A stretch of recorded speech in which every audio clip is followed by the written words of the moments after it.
समय बहुत अहम होता है छात्रों के लिए और खासतौर पे उनके लिए जो प्रभावित हैं। जिस तरीके से गंभीर सवाल उठ रहे हैं, आप लोगों ने भी उठाया है, तो सुप्रीम कोर्ट मॉनिटर्ड जांच की मांग आपने की है। क्या कोई टाइमलाइन आप लोग अपनी तरफ से चाहते हैं कि इतने दिनों में ये जांच पूरी हो और इसको लेकर के स्थिति स्पष्ट हो? अगर दोबारा परीक्षा करवानी होगी तो उसमें भी काफी समय लगेगा, इस पर आप कुछ कहना चाहेंगे? जैसा कि आप पढ़े लिखे आदमी हैं, खुद ही एग्ज़ाम दिए हैं, तो आपको तो मालूम है। तो अब सब लोग यहाँ पढ़े लिखे लोग हैं, एग्ज़ाम देते रहे हैं। ये जो वक्त है, ये एग्ज़ाम का रिजल्ट आने का वक्त है और जुलाई से लगभग देश में हर कोर्स का नया सेशन शुरू हो जाता है। हम खुद पढ़े लिखे हैं तो हमको अनुभव है। हमको लगता है कि इसको जल्द से जल्द करना पड़ेगा, क्योंकि अगर इसको जल्द से जल्द नहीं करेंगे तो फिर सेशन लैप्स कर जाएगा। और ख़ास करके हम बिहार से पढ़ के आए हैं, तो हमारे यहाँ ग्रेजुएशन जो है 3 साल का 5 साल में होता है। इसी चक्कर में कि सेशन जो है मान लीजिए 7-10 का है, जुलाई से पहले रिजल्ट नहीं आया तो 10 से 12 का जो एमए का सेशन है उसमें एडमिशन नहीं हो पाएगा। तो समय बहुत महत्वपूर्ण है। इसीलिए इस बात की गंभीरता को समझते हुए इमीडिएटली हम लोग इस सवाल को उठाए हैं और सिरे से आउटराइटली री एग्ज़ाम की बात नहीं कर रहे हैं।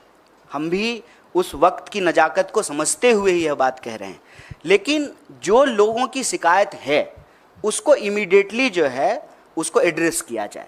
और सुप्रीम कोर्ट अगर चाह लेगी तो बताइए, रात को 12 बजे जो है कोर्ट खोल करके लोगों को बेल दिया जा सकता है, तो क्या इस देश के बच्चों के भविष्य के लिए जो है तुरंत जांच नहीं हो सकती है?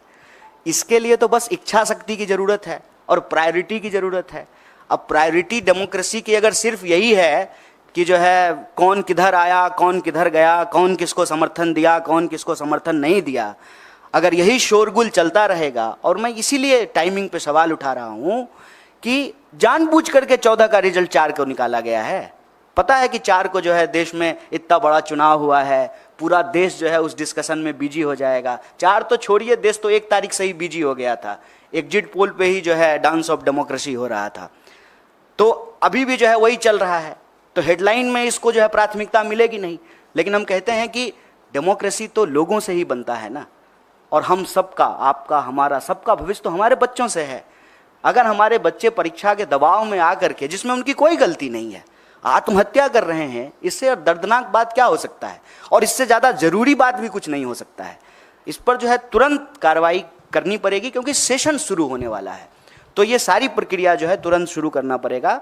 24 लाख से ज़्यादा लोग, ज़्यादा स्टूडेंट जो हैं वो एग्ज़ाम में अपीयर हुए हैं। इसीलिए हम कह रहे हैं कि इमीडिएटली री एग्ज़ाम करने में प्रॉब्लम हो सकता है, लेकिन जिनके इशूज हैं, जिनके कंसर्न हैं, उसको इमीडिएटली जो है एनटीए एड्रेस करे और साइमल्टेनियसली जो है सुप्रीम कोर्ट की निगरानी में जांच हो। क्योंकि मामला इस साल का नहीं है और मामला सिर्फ एक एग्ज़ाम का नहीं है, इसको समझने की ज़रूरत है। आप कोई भी एग्ज़ाम उठा के देख लीजिए, देश में हर एग्ज़ाम की कमोबेश यही हालत हो गई है। आप देखिए कि ग्रुप डी का भी अगर एग्ज़ाम होता है रेलवे का, तो रेल में चढ़ने के लिए, ट्रेन में चढ़ने के लिए जगह नहीं होती है। मंदिर, मस्जिद, गुरुद्वारा, धर्मशाला, प्लेटफॉर्म, कोई ऐसी जगह नहीं है जहां बच्चे जो हैं वो गमछा डाल करके सो नहीं रहे। देश में होने वाले किसी भी एग्ज़ाम की हालत आप देख लीजिए, किसी भी एग्जामिनेशन सेंटर के बाहर जा करके देख लीजिए। ये एक देश के लिए गंभीर विषय है। समय की नज़ाकत को समझते हुए इसको तुरंत करना चाहिए, ये हमारी मांग है।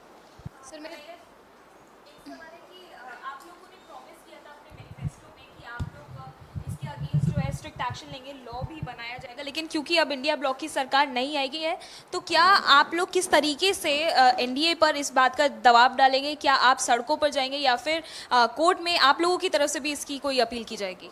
देखिए, एक अव्वल तो ये जान लीजिए कि विद्यार्थी इस देश के किसी राजनीतिक पार्टी या राजनीतिक दल के मोहताज नहीं है। और मैं आपको पीछे हुए 4-5 आंदोलनों का एक उदाहरण दे सकता हूँ। कोई लीड नहीं कर रहा था, चाहे एसएससी का मामला हो, अग्निपथ का मामला हो, किसी भी एग्ज़ाम में जो गड़बड़ी हुई है या गलत नीति सरकार लेकर के आई है, उसको कोई पॉलिटिकल पार्टी लीड नहीं कर रही थी। साइमल्टेनियसली जो है, क्योंकि जिसका जीवन उससे जुड़ा हुआ है, जिसका पूरा का पूरा भविष्य उससे जुड़ा हुआ है, उसके पास सड़क पर निकलने के अलावा कोई रास्ता नहीं बचता है। तो पॉलिटिकल पार्टी के मोहताज नहीं है। लेकिन उन विद्यार्थियों को हम ये कहना चाहते हैं कि इस देश की जिम्मेदार विपक्ष होने के नाते, इस देश की सबसे बड़ी विपक्षी पार्टी होने के नाते, इस देश का one of the biggest student organisation के बिहाफ पर हम आपको कह रहे हैं कि स्टूडेंट को हम साथ देंगे। और हमारे लिए एक गंभीर विषय है, चुनाव पर चर्चा करने की बजाय, सरकार बनेगी कि नहीं बनेगी इसकी चर्चा करने की बजाय, अगर हम नीट के सवाल को प्राथमिकता दे रहे हैं तो आप हमारा कंसर्न समझ सकते हैं। हमारी सरकार नहीं बनी है, ठीक बात है। हमारी सरकार अगर बनी होती तो ये प्रेस कॉन्फ्रेंस करने की ज़रूरत ही नहीं पड़ती। हम प्रेस कॉन्फ्रेंस तो इसीलिए किए हैं ना कि आप लोगों के माध्यम से हमारी बात सरकार तक पहुँचे और हम इस देश के विद्यार्थियों के बिहाफ पर जो उनके डिमांड हैं वो सरकार तक पहुंचाने की जोरदार तरीके से कोशिश कर रहे हैं। सर मेरा सवाल ये है, प्रदर्शन के मामले में आपको मैं बता दूं, ऑलरेडी कई जगह पे प्रोटेस्ट हो रहे हैं। हमारा जो है, हमने जो कंसर्न स्टूडेंट्स हैं उनसे बात की, उसमें से कुछ लोग ऑलरेडी कोर्ट मूव कर गए हैं। तो जब वो ऑलरेडी जो है पिटिशनर बन गए हैं तो हम लोगों को जो है उन्हीं के साथ हैं हम लोग जो है अलग से पिटिशनर नहीं बन रहे हैं, उनके साथ रहेंगे।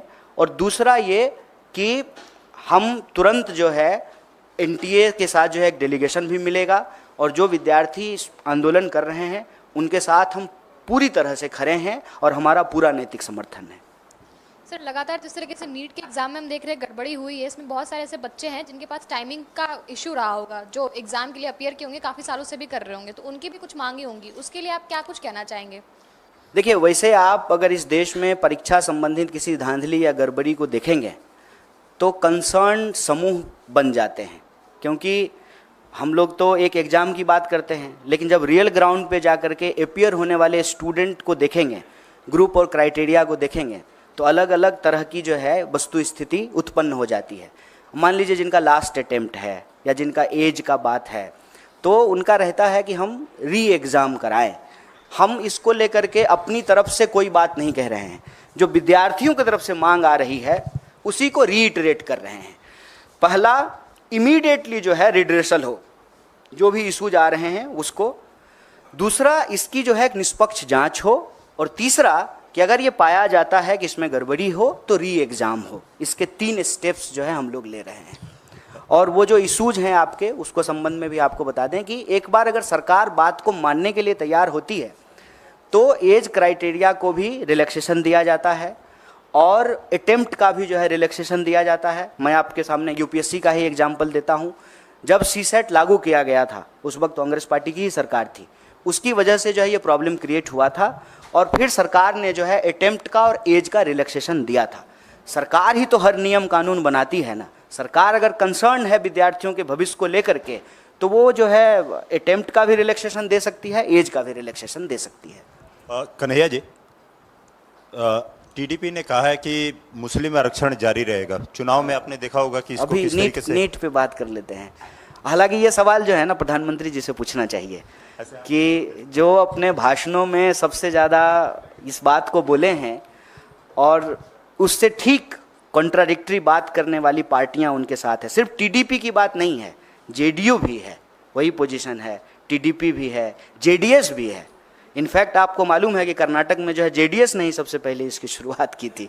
तो ये सवाल मेरे ख्याल से भाजपा के प्रवक्ता और आदरणीय प्रधानमंत्री जी से पूछा जाना चाहिए।